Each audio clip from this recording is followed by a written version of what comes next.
entropy, but the heavier they are, the higher the entropy is, okay? And this is also true for solids. The heavier the solid is, the higher the entropy. Now, also you can say the more complex the molecule is, the higher the entropy, okay? If you compare it to one that is less complex at the same state, in the same phase state.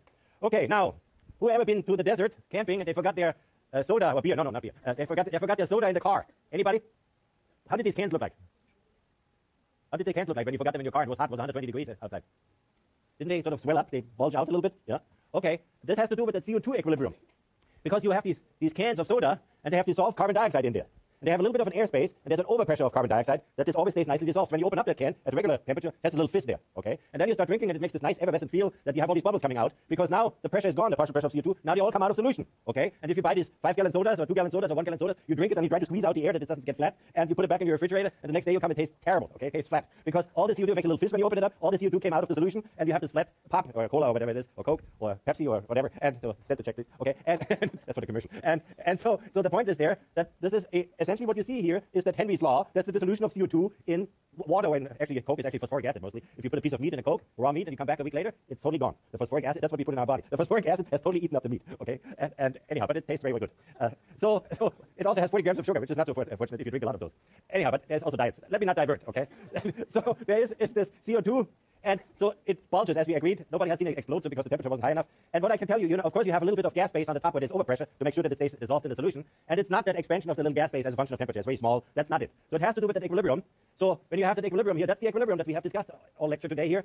So from this we conclude, on a warm day, a can of carbonated beverage, the nerdy Chem Cola here, expands, okay? From this we conclude that the dissolution of carbon dioxide is A, exothermic, isothermic, or endothermic. So it must make more gas, obviously. Oh, I gave it away. Anyhow, so why don't you give it a try and see if you can get the right answer?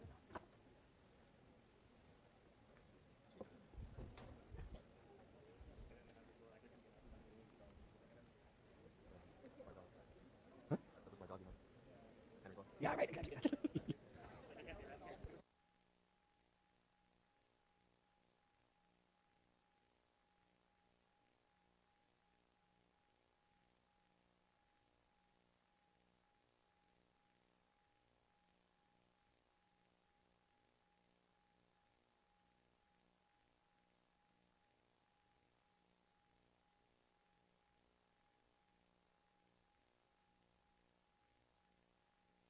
63% of you says exothermic, but 36% say it's endothermic, and 2 people want to get in touch with their parents because they pay a lot of money to be here, okay? So maybe D and E should have a little discussion with their parents, okay? All right, so I think we should discuss this because you need to have this really down pat, and there will be maybe something similar, but not about this, but stuff like this we did last week also. Maybe that you can get this right. Not maybe, it would be good if you get that right. Discuss it with each other, please.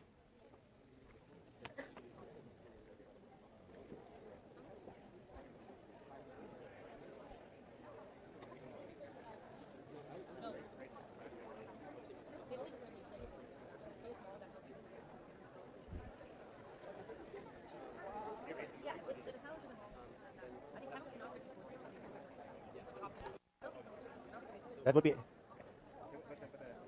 3.0.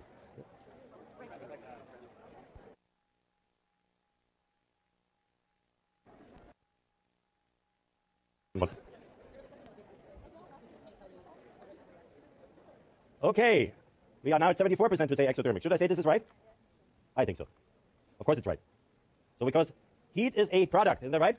If it's exothermic, heat is a product, and if the temperature increases on a hot day, on a warm day, it goes into this direction. It gets hotter, goes into this direction, make more CO2. Of course, that means the can expands. Fortunately, the can is pretty sturdy, and it doesn't explode. Okay, so that's a nice experiment. All right. Who of you have ever thrown a closed can of soda in the campfire? Whoever did that? Okay, what did it do? What did it do? It blew up, exactly. See, there. You are not as innocent as you look to be here, okay? All right, so here is our equilibrium. Product, concentration of product that's dissolved here, CO2 or carbonic acid, divided by CO2 gas, the partial pressure of gas. So the PCO2 goes up, of course, and the K goes down because it's exothermic. And this is how exothermic, look very carefully. This is K versus T. That's how exothermic goes, because what happens, as the temperature increases, you go more and more to the left, this becomes larger, this becomes smaller, with this the K becomes smaller, okay? So remember this graph here. It might be very valuable. So what do we do next? Let's do something for fun here. Exothermic, push back. Okay, so what we have here, Karen has a flask. I'd like to see Karen. You see me all the time. Karen has a flask of ammonia. And remember, ammonia had this larger than 10 to the 4th solubility. And the ammonia is in here. The ammonia is in here, NH3, it's gas, and this is connected with water. We colored that water a little bit with a pH indicator, so that's water at pH 7. And there's a tube here. That tube, this is close here, the flask. The tube of water is connected to here, okay? Now, if we put a little bit of water in here, what would happen? The reaction would start. It would dissolve, okay? And then it dissolves, so the pressure goes down in here. The pressure goes down, so this pressure stays constant here. As this pressure is more and more dissolves, the atmospheric pressure will push that water up here into that flask, because now the pressure is decreasing. When you dissolve the ammonia in the water that comes up, the pressure goes down and down and down. Let's have a look at this, Karen, please. So she primes it a little bit. She is Karen. And there it goes. Free energy at work. So we keep dissolving the ammonia here and this up here. We dissolve it, and with this the pressure gets smaller and smaller, and the pressure of this here stays the same, so it pushes it up. It's called an ammonia fountain.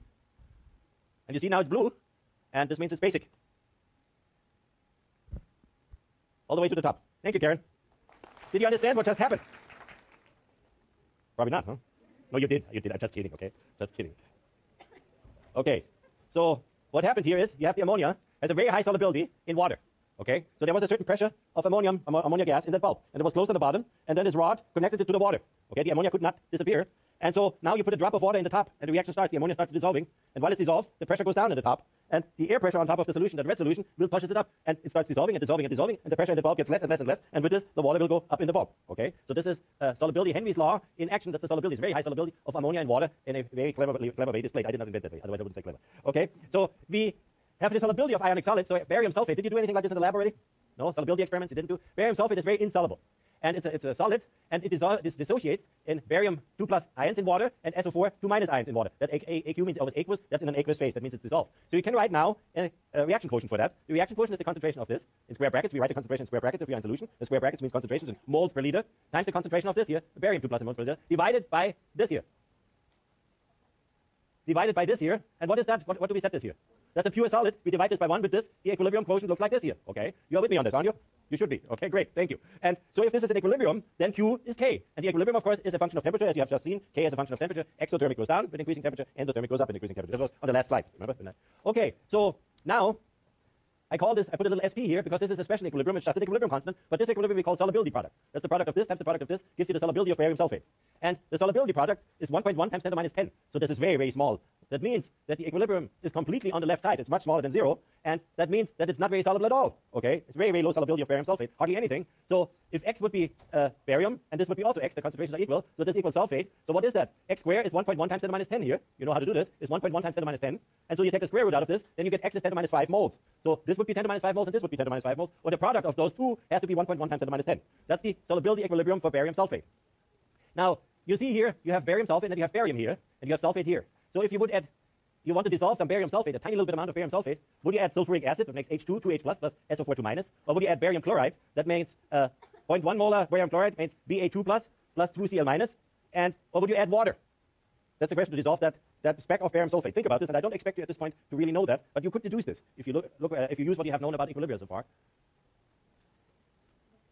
So if you add barium ions, that would be Ba2 plus, so you would disturb the equilibrium, wouldn't you? The Chatelier principle. If you add SO4 2 minus, you would disturb the equilibrium. If you add water, you probably help the equilibrium in a different way. This is called the common ion effect, and I will explain it to you in a minute. What is it? What is it?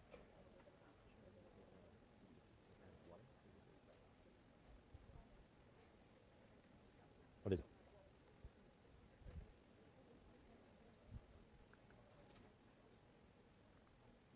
Okay, we have sort of a organ pipes here. And so 43% say water, the other one say sulfuric acid or SO4 minus, 2 minus, or barium 2 plus. Why don't you discuss this with each other, please? Just look at that equilibrium. Don't I have that equilibrium somewhere? Here's that equilibrium. So you need to know that H2SO4 makes SO4 2 minus, and barium chloride makes Ba2 plus. So what happens if you add either of those here? What happens to the equilibrium? Would you dissolve more barium sulfate? Okay, discuss it with each other, please. You guys are restless today, huh? I understand why, but now it's discussion time. Be restless.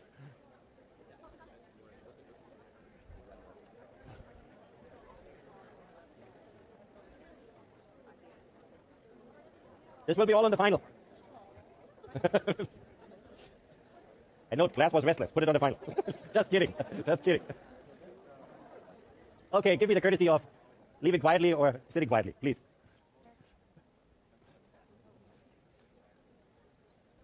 I understand your excitement. Actually, you are supposed to discuss it. What am I doing? I'm sorry. I apologize. Done. Okay, let's get it over with. Okay, you got it. Good. So let me quickly explain it. I have 1 minute. So you have barium 2 plus, so the barium chloride makes barium 2 plus. So you add this, with this you push that equilibrium over there. That's not going to dissolve it, okay? You have H2SO4 makes SO4 2 minus. It's a common ion to the equilibrium. That's the common ion effect. So with this you increase the concentration of this, pushes it to the side. So your answer is add water. Then you have a good chance of dissolving it. I wish you good luck tonight, and I see you on Wednesday.